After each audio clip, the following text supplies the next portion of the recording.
Hello, good morning, good afternoon.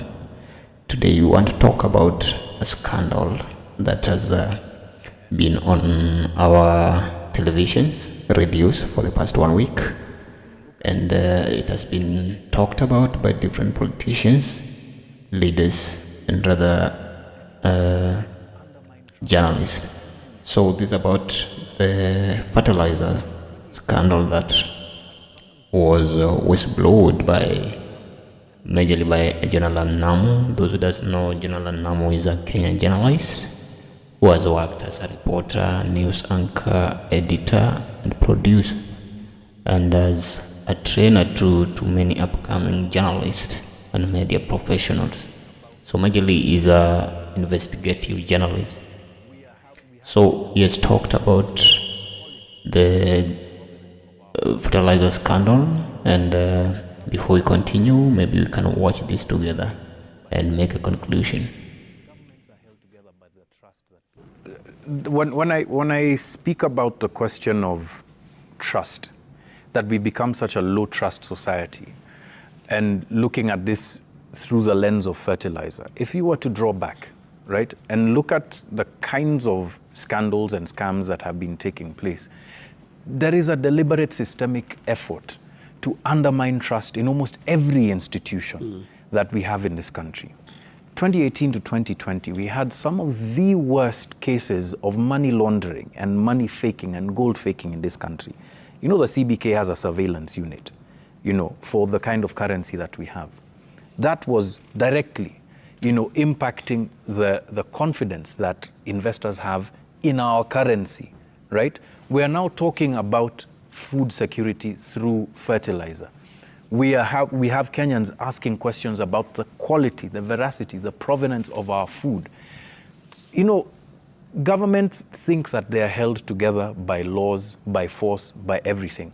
Governments are held together by the trust that people put in them. True. Once that trust erodes, then there is no person that will be able to stand up and say that I am trustworthy enough for me to lead you, right?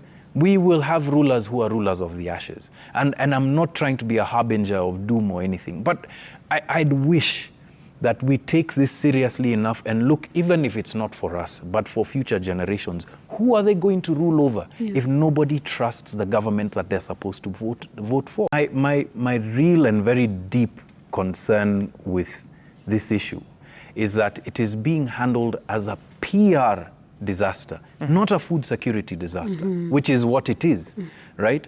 And public relations are one thing, but you cannot public relations your way out of something as serious as a food security crisis.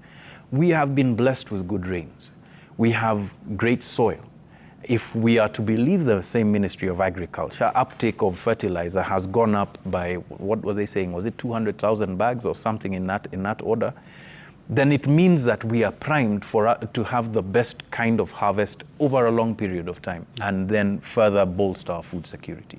But if people are speaking at cross purposes at the CS level, at the PS level, at KEBS, at NCPB, the real question we should be asking ourselves is, what is the standard of trust that we should have in public institutions who are continuously speaking at cross purposes with one another? Jan, you talk about trust. And in charge of regulation is Fake fertilizer that we investigated. They claim that SBL Innovator and GPC had gone into an agency deal with them as commercial, as a commercial vendor to sell that and use their NCPB stores as a platform, right? And so that's one claim.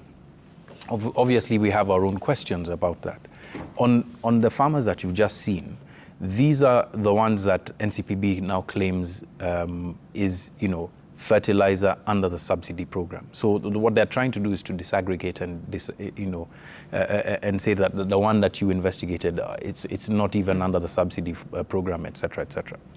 Now, assuming that were true, right? Because the jury is still out on that issue. Assuming that were true, number one, why were the farmers buying this fertilizer that we investigated through the ERP mezzanine system, right?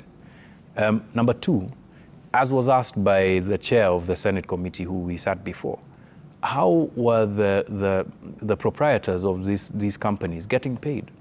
If payments were being made to NCPB, right? So is it an agency agreement where you collect on their behalf and then you sell? Because the person's claim, the proprietor's claim is that, yeah, these guys are just giving us a platform to sell. You're selling, you're in business, you're making money. How do you get your money? How do you reclaim your money?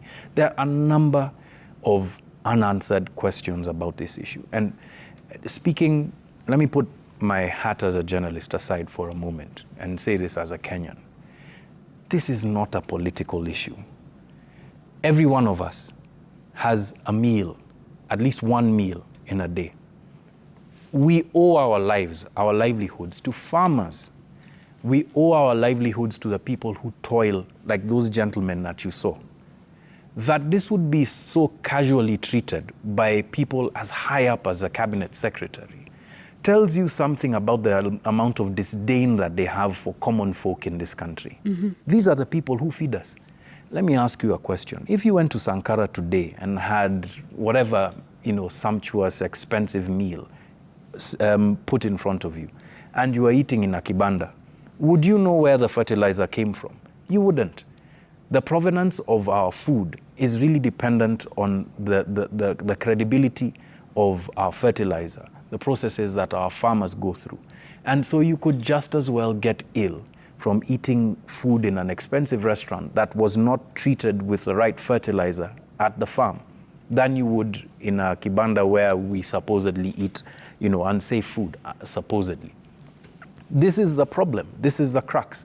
And I think if we were to look at this issue politically, then you have to ask yourself, were those people who are, purveyors of the hustler narrative, right, really being serious when they talked about who the hustler in this country is, right?